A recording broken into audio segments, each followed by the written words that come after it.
It's our responsibility to provide the children of today a comfortable and safe environment for tomorrow. I've been speaking to many children over the last few months, and children listen. If you inform children, if you tell the children that the animals are suffering and you tell them how they can stop it, they will immediately listen to you and do what is needed to stop the suffering of the animals. If you tell the children of today that the environment around us is being polluted by plastics, they will immediately take on board what you've just said and start encouraging their parents to stop using plastics. The children of today listen, and they really, really do care. And I believe that the children of today are going to be the changes in what we are going through right now to be able to create a beautiful planet for tomorrow. I believe that what we have to do is provide the children of today the correct education about the environmental issues that we are currently facing. It's our responsibility to show them exactly what is needed to be done right now and in the future in order to conserve and preserve the beautiful environment that we live in. When kids go to school, environmental education should not just be a topic that is inserted into a science lesson once every 3 months, or part of your geography lesson. We're going to touch on an environmental issue today. The environmental issues that our planet faces, the conservation of our planet, needs to be something that we put into the curriculum. It needs to be a lesson itself. It needs to be something that we focus on, because if we don't focus on the environmental issues that we have today, then there will be no beautiful planet tomorrow. Therefore, we need to make a focus point that the environmental education is inserted and engraved into everything that the children are doing at school, so that they know how to look after their own home. It's also really important that even though schooling education is very, very, very important, and arguably the most important, you've also got what happens at home. Now, it's super important and it's vital that all parents are giving their children the correct education and the encouragement to learn more about the environment that we live in, how to care about nature, how to protect the animals that are in the wild. It is so important that us as family members, whether you're brother or sister, or you're a parent or you're a grandparent, it is so important that we talk to the children of today and start teaching them bit by bit, even in a non-structural format, how they can be the change that is basically saving their planet and their home for the future. I believe that the teenagers of today are the game changers, because if the environmental statistics that we're seeing all over the internet are true, then 10 to 50 years we're going to be experiencing a very disastrous climate catastrophe.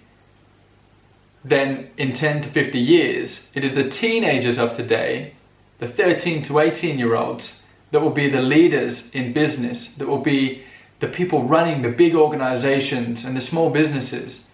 So to me, it's the teenagers of today that are the game changers and need to understand the power and responsibility that they're going to have in the next few years to come. It's quite hard to get the teenagers involved. Not all of them, but some of them. I'd say the majority.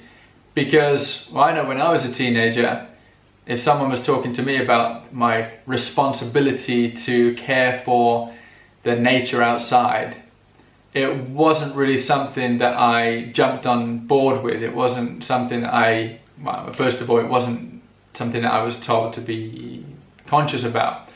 But also, you've got so much happening when you're a teenager. You want to do cool things and hang out with your friends. So to me, it's really interesting, and it's quite exciting to see how we're going to encourage the teenagers of today to get more involved.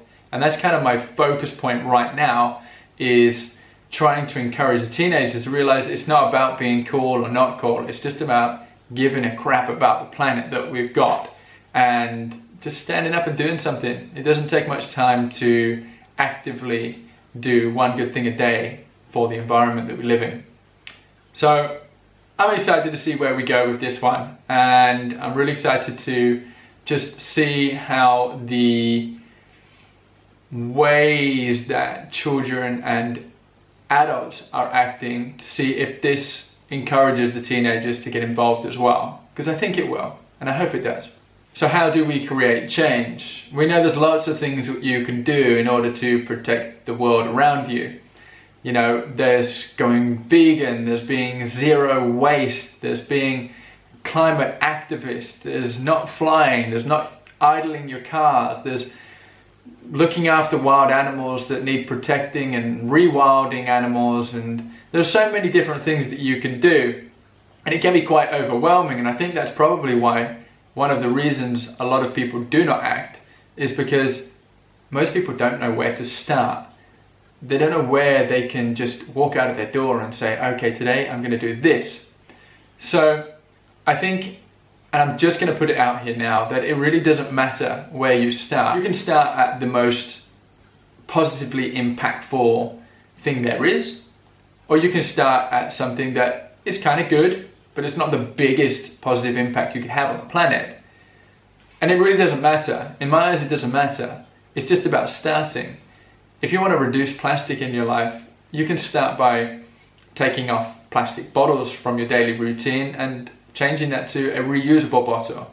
If it's about going vegan, you can reduce one animal product at a time.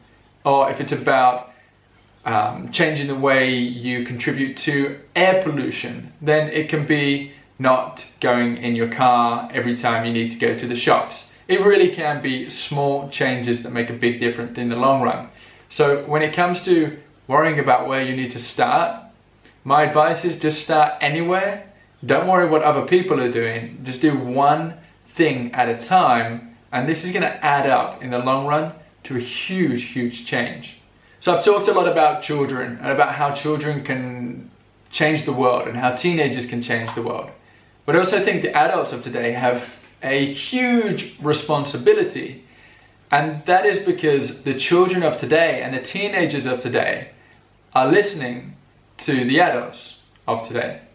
And if we want the children and the teenagers to change the way they act right now and to create a different tomorrow, then the adults need to provide a pathway for the children to walk down. And if the adults don't act today, then it is up to the children to start from scratch. And it's going to take them a long time to understand what we already understand as adults. So it's really important as adults that we start to encourage better behavior, that we inspire better behavior, that we demonstrate better behavior, and that we guide everyone to the right path. I think that this eco-anxiety term that is being spread around a lot lately is actually something very real. I think we see so many of these environmental issues and we start to think, oh my God, you know, the world is ending. I'm scared. I don't know what to do. I don't know how I can deal with these problems. And therefore, I'm just gonna, hope that somebody else does it. And I just want to say that I understand. I really do. I understand. I felt it at times. I'm thinking sometimes throughout my course of my day, I think, oh my gosh, wow, I didn't know about that fact. That's crazy to hear. But at the same time, we have to try. And whether we can or cannot save the environment that we see today, it really doesn't matter. It's about doing what we can in hope that we can save the environment around us today. We may not be able to save all of the animals from going extinct. And every single month that goes by, we're hearing about different animals that are going extinct. However, we can do our part. And although there is going to be a lot of destruction before there's a lot of beautiful rebuilding of biodiversity and ecosystems around the world, there really is hope for many. And when I say many, I'm talking about humans and animals. We're all connected, we're all living here together on this planet. And so we may not be able to save everyone, but we can save some. There's something I heard a while back. It was a poem that I heard, and it was, there was a man standing by the beach and he was throwing starfish into the ocean. And this lady walked up to him and she says, "What are you doing?" He said, "Oh, I'm just throwing the starfish back into the ocean." And the lady says, "Well, you're not going to change the world doing that." And the man replies, "Yes, but I'm going to change the world for this one, and this one, and this one." So although we cannot change the entire world all in one go, we can change the world for each individual at a time, each animal species at a time, each human at a time. Every single thing we do adds up. One small change today is 1,000 changes over the course of a year. So it's really important that even though things look really crazy and really out of sight, and that we can't change the entire world, and that we may not be able to achieve it all, it really doesn't matter. What matters is that we try and we do our best, and we try to save what we can, and we try to care about and give life to all that have the opportunity to still live a wonderful life. So I want to leave you with this, and that is, no matter who you are, no matter what you do in life, no matter what your interests are, the one thing we all have in common is the planet. The planet together is something we all need, and without it, we cannot exist. So wherever you are right now, whatever you're doing in life, whatever battles you're going through, please know that what you do today makes a difference. And I hope and I believe that you and I together really can change the world.